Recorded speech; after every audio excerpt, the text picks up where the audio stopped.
బీహార్లో బీజేపీ చేస్తున్న రాజకీయాలకు ఏపీలో చేస్తున్న రాజకీయాలకు కొంత పోలిక ఉంది. కూటమి రాజకీయాలను పరిశీలిస్తే పాత మిత్రుల్ని మళ్ళీ దగ్గరకు తీసుకుంటున్నట్లుగా అర్థమవుతోంది.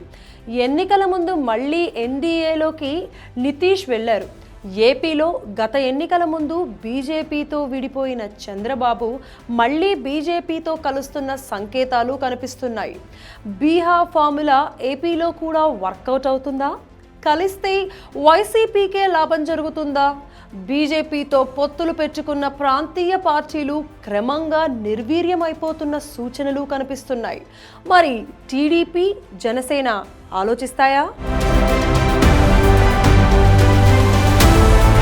రాజకీయాల్లో శాశ్వత మిత్రులు, శాశ్వత శత్రువులు ఉండరు. మరోసారి స్వింగ్ చేసి బీజేపీతో కలిసిన నితీష్ కుమార్, చంద్రబాబు విషయంలోనూ ఇదే ఫార్ములా ఉంటుందా? రాజకీయాల్లో శాశ్వత మిత్రులుండరు, శాశ్వత శత్రువులు కూడా ఉండరు.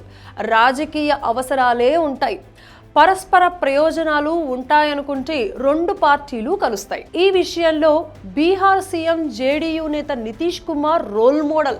ఆయన బీజేపీతో ఎన్నిసార్లు విడిపోయారో అన్నిసార్లు కలుస్తున్నారు. కాంగ్రెస్ ఆర్జేడీతో కలిసి ఎన్నికల్లో పోటీ చేసి మధ్యలో వారికి విడాకులిచ్చి బీజేపీతో కలిసి ప్రభుత్వాన్ని ఏర్పాటు చేస్తారు. అలాగే బీజేపీతో కలిసి ఎన్నికల్లో పోటీ చేసిన ఆర్జేడీ, కాంగ్రెస్లతో కలిసి ప్రభుత్వాన్ని ఏర్పాటు చేస్తారు. మళ్ళీ రివర్స్ అవుతారు. ఈ పొలిటికల్ గేమ్ ప్లాన్ సంగతి పక్కన పెడితే ఈ రాజకీయాలకు, ఆంధ్ర రాజకీయాలకు కాస్త దగ్గర పోలికలు ఉంటాయి. జేడీయూ ఎన్నిసార్లు యూటర్న్ తీసుకున్నా లోక్సభ ఎన్నికల అవసరాల కోసం బీజేపీ ఆయనను మళ్లీ చేరదీస్తోంది.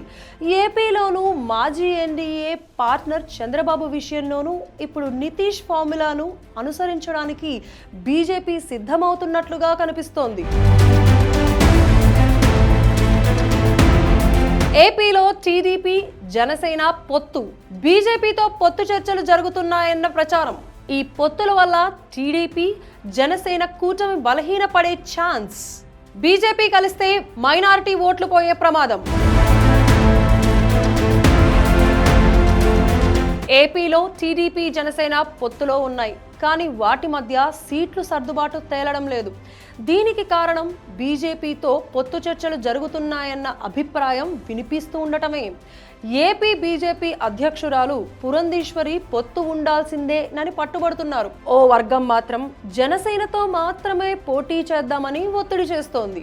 అయితే అంతిమంగా ఢిల్లీ హైకమాండ్ నిర్ణయం మేరకు అందరూ నడుచుకునే అవకాశము ఉంది. అయితే ఈ పొత్తుల వల్ల టీడీపీ, జనసేన కూటమి బలపడుతుందా, బలహీనపడుతుందా అన్న దానిపై అనేక చర్చలు ఉన్నాయి. నిజానికి టీడీపీ, జనసేన మాత్రమే చాలని ఆ పార్టీలకు చెందిన నేతలు అనుకుంటున్నారు. కానీ బీజేపీ ప్రేమిస్తే ప్రేమించక తప్పని పరిస్థితి ప్రాంతీయ పార్టీలది. బీజేపీ కలిస్తే మైనార్టీ ఓట్లు పోతాయని ఇరు పార్టీల నేతలు గగ్గోలు పెడుతున్నారు. మైనార్టీ వర్గంలో కొంత అయినా టీడీపీ, జనసేనకు ఓటు బ్యాంకు ఉంది. వారు కూడా దూరం అయితే నష్టపోతామని అనుకుంటున్నారు.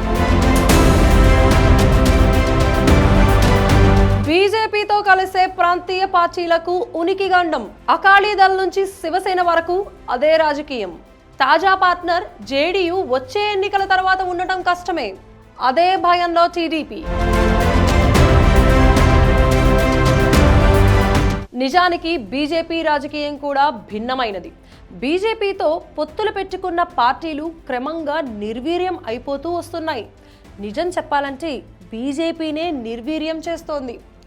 అకాలీదళ్ నుంచి శివసేన వరకు అదే జరిగింది.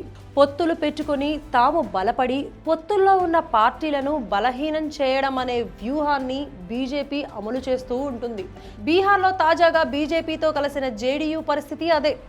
బీజేపీతో కలిసి ఎన్నికల్లో పోటీ చేసిన మొదట్లో JDU major partner, BJP minor partner. ఇప్పుడు బీజేపీతో పోలిస్తే సగం కూడా జేడీయూకి బలం లేదు.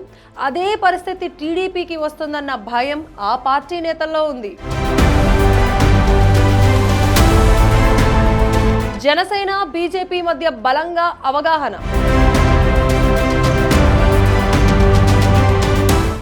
ఏపీలో ఆల్రెడీ జనసేన బీజేపీ మధ్య అవగాహన బలంగా ఉంది. ఇలాంటి పరిస్థితుల్లో పొత్తు ప్రభావం టీడీపీ మీద ఎలా ఉంటుంది అనేది ఆసక్తికరంగా మారింది. వచ్చే 2-3 వారాల్లో ఏపీలో పొత్తులపై ఢిల్లీలో కీలక పరిణామాలు చోటు చేసుకోనున్నాయి. దాన్ని బట్టే ఏపీలో టీడీపీ జనసేన రాజకీయ భవిష్యత్తును అంచనా వేయవచ్చు.